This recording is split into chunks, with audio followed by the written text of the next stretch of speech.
അതിന്റെ നെഗറ്റീവ് റോളും ഇതുവരെ കാണാത്ത ഒരു റോളായിരുന്നു. അതും അടിപൊളിയായിട്ട് തന്നെ അതിൽ കാണിക്കുന്നുണ്ട്. സോ കണ്ടിരിക്കാൻ പറ്റിയ അടിപൊളി പടമാണ്. യങ്സ്റ്റേഴ്സിന് ഇഷ്ടപ്പെടും ഉറപ്പായിട്ടും. അതുപോലെ തന്നെ വിഷ്ണു ഉണ്ണികൃഷ്ണൻ അഭിനയം ഒരു രക്ഷയില്ലാത്ത അടിപൊളിയാണ്. അത് ആക്ഷൻ രംഗങ്ങളിലൊക്കെ വിഷ്ണു ഉണ്ണികൃഷ്ണൻ ആപ്റ്റാന്ന് തോന്നുന്നുണ്ടോ? ഉറപ്പായിട്ടും ആണ്. പുള്ളിക്കാരുടെ ആക്ഷൻ രംഗങ്ങൾ ഒരുപാട് നമ്മൾ കണ്ടിട്ടില്ല, പക്ഷെ ഇതിന് ഒരുപാടുണ്ട്. അത് കാണാൻ പറ്റിയത് തന്നെയാണ് ശരിക്കും പുള്ളിക്കാരന് പറ്റിയ റോൾ തന്നെയാണ്. ഫിലിമിലെ ബാക്ക്ഗ്രൗണ്ട് സ്കോറിന് എന്തെങ്കിലും ഇതാണോ? ബാക്ക്ഗ്രൗണ്ട് സ്കോർ അടി മാത്രമേ ഉള്ളൂ പടം? അടി മാത്രമാണ്. അടിയാണ് മെയിൻ ചെയ്യുന്നത്. കുട്ടികളുടെ അടി സംഭവം എല്ലാവരുടെ വൈബ്രേഷൻ കണ്ടിരിക്കാൻ പറ്റും. സിനിമകളെ പോലെ തന്നെ നല്ല ഹിറ്റായ സിനിമയായി മാറിയിരിക്കുകയാണ്. ഗംഭീര പെർഫോമൻസ് ആണ് വിഷ്ണുവിന്റെ.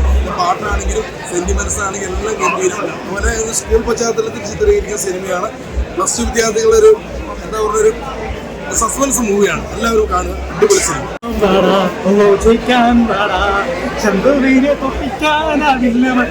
അപ്പോൾ ഒരു വെടിക്കെട്ട് സിനിമ തന്നെയാണ്. കാരണം മലയാളികൾ പുലിയാണ്. കേരളത്തിലെ മലയാളി സ്റ്റുഡൻസിന്റെ ഒരു പോരാട്ട വിജയം തന്നെ പറയാം. പ്ലസ് ടു സ്കൂൾ ലൈഫ് എടുത്ത് കാണിച്ചിട്ടുണ്ട്. നമ്മുടെ അണിറോസ് നായികയുടെ അഭിനയിച്ച ബോയ് ഫ്രണ്ടും ചിത്രമാണ് നമ്മുടെ ലാലുവലസ് നമ്മുടെ ഒരു കോളേജിലെ പ്രിൻസിപ്പളായിട്ട് വന്നു. അതിനുശേഷം ലാലുവലസിന്റെ ഗംഭീര വേഷമാണ് സിനിമയിൽ സൂചിപ്പിക്കുന്നത്. പിന്നെ വിഷ്ണു ഉണ്ണികൃഷ്ണനാണെങ്കിലും കുമാർ ജേസനാണെങ്കിലും മികച്ചായിട്ട് അഭിനയിച്ച സിനിമയാണ്. പിന്നെ ദിവ്യ വിജയകുമാർ മികച്ചായിട്ട് അഭിനയിച്ചിട്ടുണ്ട്.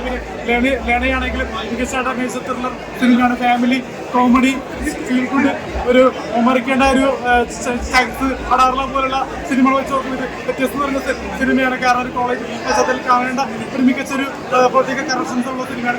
വിഷ്ണു ഉണ്ണികൃഷ്ണന്റെ ഒരു കമ്പാക്ക് തന്നെ പറയാം. കള്ളനും പകുതിക്ക് ശേഷം വിഷ്ണു ഉണ്ണികൃഷ്ണൻ എന്നുള്ള സിനിമയാണ്.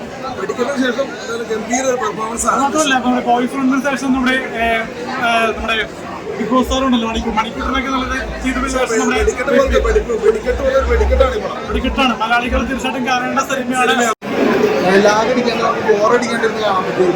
അങ്ങനെയാണ് ഫീൽ ചെയ്തത്. പിന്നെ പടത്തിൽ സാധാരണ ഇവരുടെ പടത്തിൽ ഒരു കൂട്ടുകാരുണ്ടാവും ബീപ്പിനും വിഷ്ണുവായിട്ടും. പക്ഷെ ബീപ്പിന്റെ ഒരു കുറവ് ഈ പടത്തിൽ കണ്ടു. പക്ഷെ കുറവ് ഇതിനൊരു സെക്കൻഡ് എന്തായാലും ടൈലിൽ കാട്ടിയായിരുന്നു. ആ സെക്കൻഡ് ബീപ്പിന്റെ കുറവ് എന്തായാലും താഴ്ത്തുന്ന ഫീൽ ചെയ്തു. അത് എന്തായാലും രസമായിട്ട് നമുക്ക് കാണാൻ പറ്റും. അതായത് വിഷ്ണുവിന്റെ ഫൈറ്റും കാര്യങ്ങളും നല്ല രീതിയിൽ ചെയ്തിട്ടുണ്ട്.